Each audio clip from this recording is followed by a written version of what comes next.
Hello everyone, I am Joyce Lorraine A. Asim and I am now discussing the second to the last topic of atomic physics.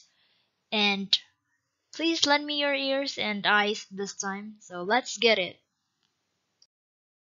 Before we will go to the outmost topic for today, we shall discuss first what is X-rays. So X-rays are electromagnetic waves with high energy from 100 electron volts to several hundred keV. So there are two kinds of X-ray radiations. These are Bremsstrahlung and characteristic X-rays.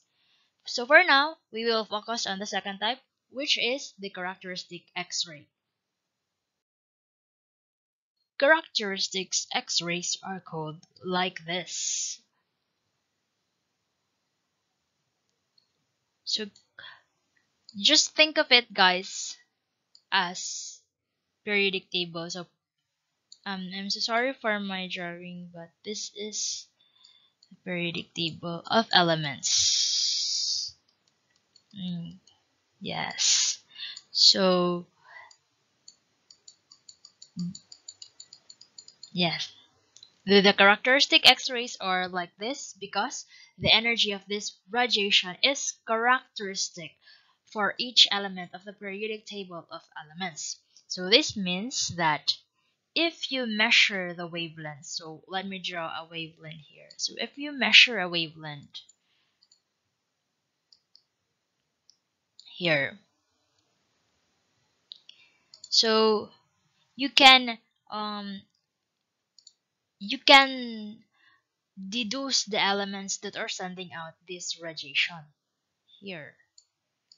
So you can deduce the elements that are sending out of this radiation. So that's why characteristic X-ray is emitted when outer shell electrons fill vacancy in the inner shell of an atom, releasing X-rays in a pattern that is characteristic to each element.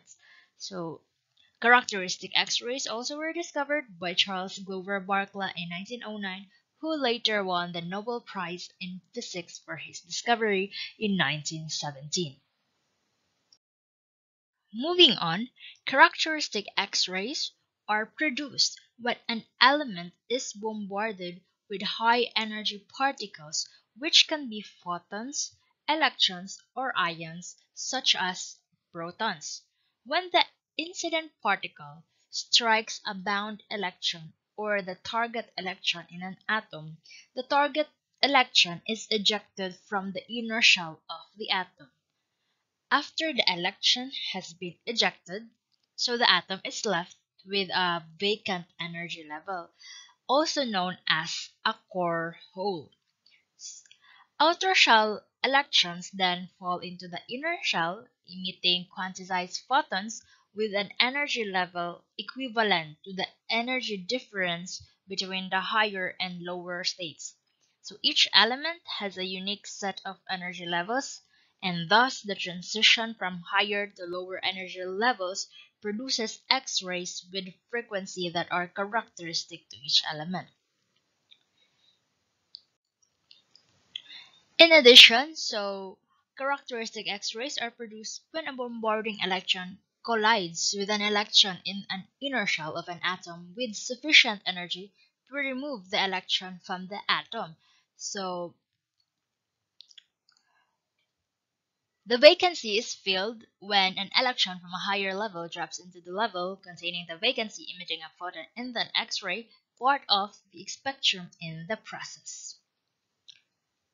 So it means that the electrons in an inner shell of an atom with sufficient energy is collides with the incident electron. So here, the electron here and here will collide in order to remove the electron in the inner shell. So it is the electron in which it is ejected, the K shell electron. Now let's proceed to the explanation of characteristic X-ray in 3D animation. So characteristic X-rays are generated when excited sample atoms undergo a relaxation process. So for that, the atoms need to be excited first, and this can be done with high energy electromagnetic radiation or accelerated particles such as electrons. The primary beam kicks out an inner shell electron, and a vacant spot is left behind. As this state is unstable, a higher shell electron will soon move into this vacant spot, and during that process, energy is emitted in the form of X-rays. So there you go. This emitted radiation has a specific energy which depends on the binding energies of the two electrons that participated in this process. So this is the formula of the characteristics X-ray that are emitted. So for example, if the electron falls from the L shell to the K shell, we are dealing with K alpha radiation. So this makes it possible to measure the composition of a material such as an ancient coin or even meteorite in order to find out its true value. So furthermore, if this emitted characteristic X-ray radiation is detected, then the composition of the material can be measured. And that's my part one topic for today. So thank you very much for watching. Hope you can learn something.